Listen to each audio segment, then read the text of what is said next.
মধুপুর গ্রাম।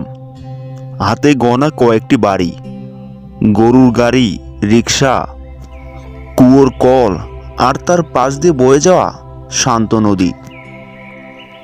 এসবই যেন এ গ্রামের প্রধান ঐতিহ্য।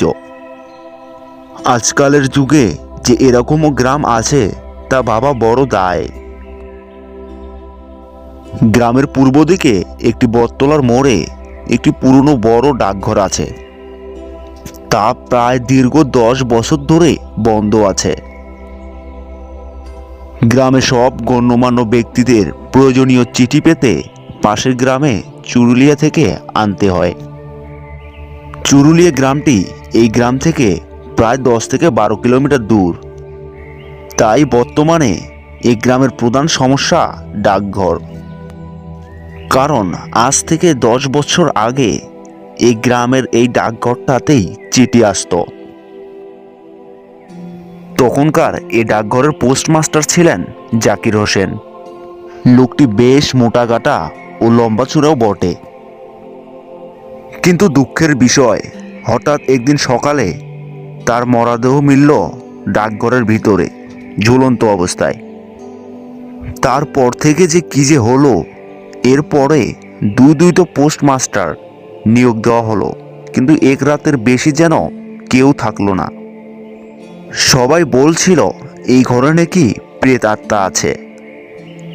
আজ খুশির খবর হলো, দীর্ঘ 4 বছর পরে এখানে সরকারি লোক এসেছিল আর বলে গিয়েছে দ্রুত এ ডাকঘরটি মেরামত করে একটি সরকারি লোক পাঠাবে। খবরটি শুনে গ্রামের লোকজন তো বেশ খুশি, কিন্তু মূল বিষয় হচ্ছে কে এই পোস্টমাস্টার যে এই ঘরে এসে থাকতে পারবে। যাই হোক, দেখতে দেখতেই সেই দিন চলে আসলো।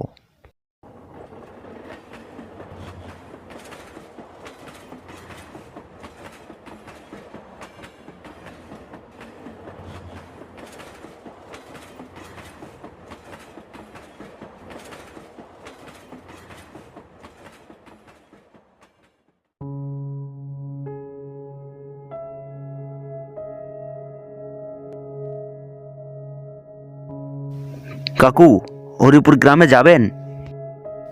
জামু, তবে 20 টাকা লাগবে।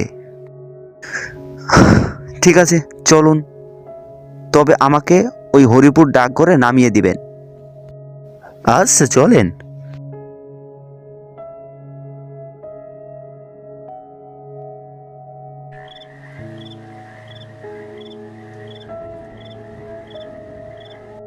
আচ্ছা ভাতিজা, ডাকঘরে আপনার কি কাম? আমি ওই ডাকঘরের নতুন পোস্টমাস্টার। কি কন, আশা কথা কইতেছেন তো? হ্যাঁ, সত্যি বলছি। এখানে মিথ্যে কথা বলার কি হলো? হ্যাঁ, বিষয়টা হলো কি, আমাদের যে ডাকঘরটা আছে, গত 7 বছর ধরে কোনো বাবুই আসে নাই। এর আগেও আরো 2জন বাবু আসছিল, কিন্তু এক রাতের বেশি থাকতে পারে নাই। কেন, কি সমস্যা? থাকতে পারেনি কেন?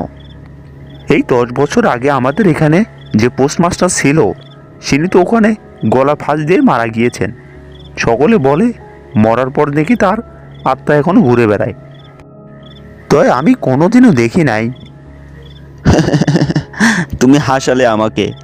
প্রেতাত্মা প্রেতাত্মা আজকালের দুনিয়ায় আরও আছে। লোকে এসব কিভাবে বিশ্বাস করে বুঝি না। হাসেন না বাবু, হাসেন না। সত্যি কিন্তু এগুলো দুনিয়াটায় আছে। আপনি একটু সাবধানে থাকেন। আপনি আইসেন দেন, সকলে খুশি হইব। ডাকঘরে কোনো বাবু নাই বললে কথা, গ্রামের সব বড় বড় বাবুরা ওই গ্রাম থেকে চিঠি আনায়। কথা বলতে বলতে ওরা ডাকঘরের সামনে চলে আসলো। এই যে এই যে এই যে এই যে বাবু লন, আপনার ডাকঘরের সামনে আইয়া পড়ছি। এরপর সোহাগ রিক্সা থেকে নেমে পকেট থেকে টাকা বের করে রিক্সাওয়ালাকে টাকা দিতেই রিক্সাওয়ালা বলল, এই নাও তোমার ভাড়া।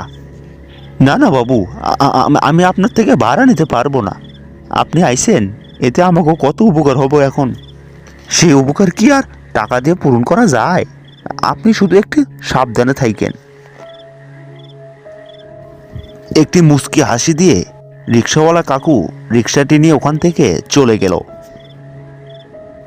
সোহাগ ডাকঘরের সামনে আসতেই সন্ধ্যা হয়ে এসেছে।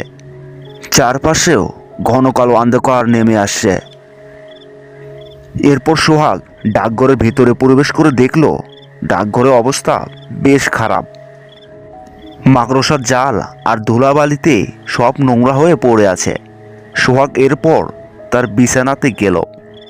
অনেক ক্লান্ত হওয়ায় বিছানাটি পরিষ্কার করে একটু রেস্ট নেওয়ার চিন্তা করছে। এখন তো অনেক কাজে করা লাগবে, যে পরিবেশ যা করার কালকে করব, তাই শুয়ে ভাবতে লাগলো, এটা কোনো ডাকঘর হলো? কিছু করার নেই, কষ্ট করে হলেও থাকা লাগবে। না পারলেও গ্রামের মানুষগুলোর জন্য থাকবো। মানুষগুলো কত ভালো, একদম সহজ সরল মানুষগুলো। কাল না হয় সকাল একজনকে ডেকে এনে মিলেমিশে ঘরটা ঠিক করব। ক্লান্ত শরীরে বিছানায় গা এলিয়ে দিতেই কখন যে ঘুমিয়ে পড়েছে সে নিজেই জানে না।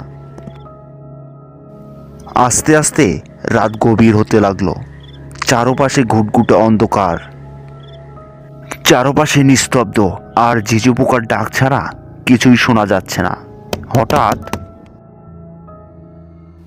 দরজার ঠকঠক শব্দে সোহাগের ঘুমটা ভেঙে গেল।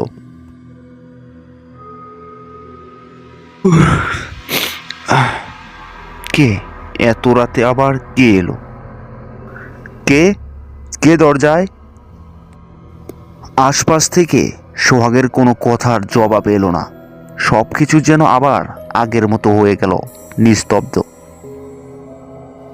সোহাগ দরজা না খুলেই ঘুমিয়ে পড়ল।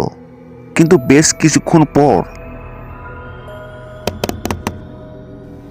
আবার দরজা ঠকঠকানি শব্দ। সোহাগ এবার বিছানা থেকে উঠে বসল। আচ্ছা, মুশকিল তো। দরজায় কে? কথা বললো, জবাব দেয় না কেন?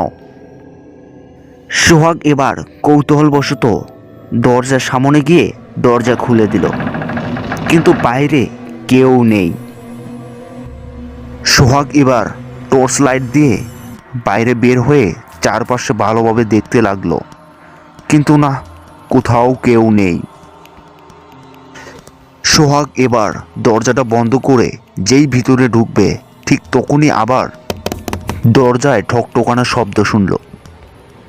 এবার রাগান্বিত হয়ে দরজাটি খুলে দেখল। এবার দেখতে পেল উঠোনের বদলে দরজার সামনে একটি ভাঙা খড়ের ঘরে শুয়ে আছে একটি মেয়ে।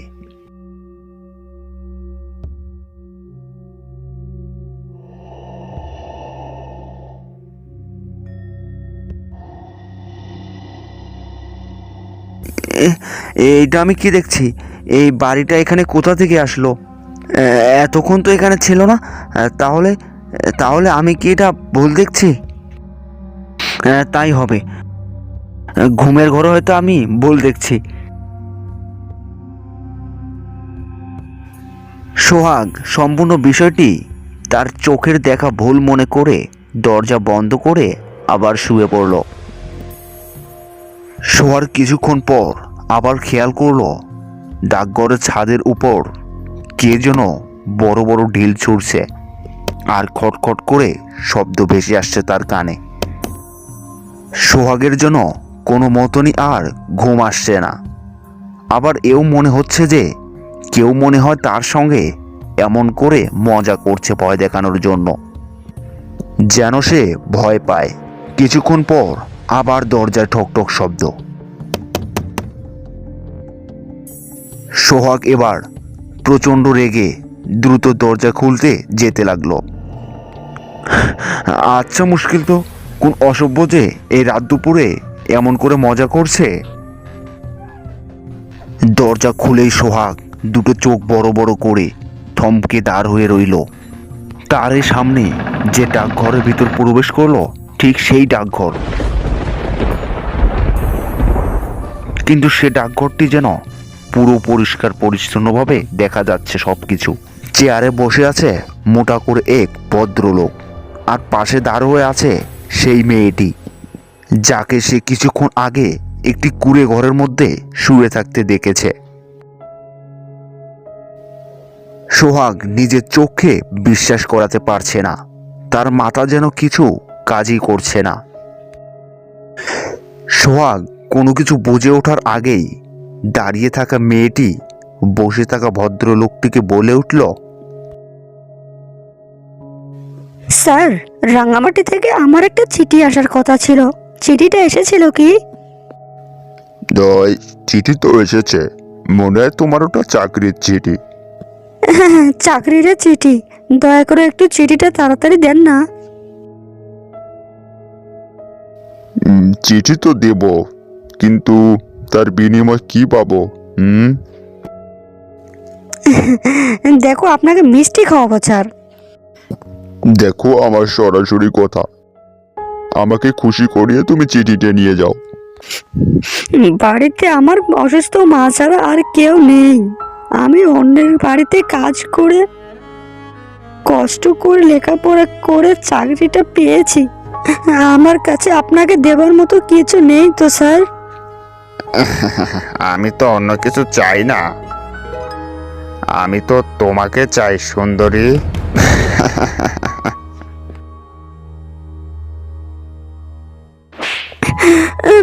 বেয়াদব লোক, বয়স তো কম হয়নি, এখনো আক্কেল হয়নি। হ্যাঁ, এই আমার সাথে বেয়াদবে? হ্যাঁ, এর ফল তোকে ভুগতেই হবে।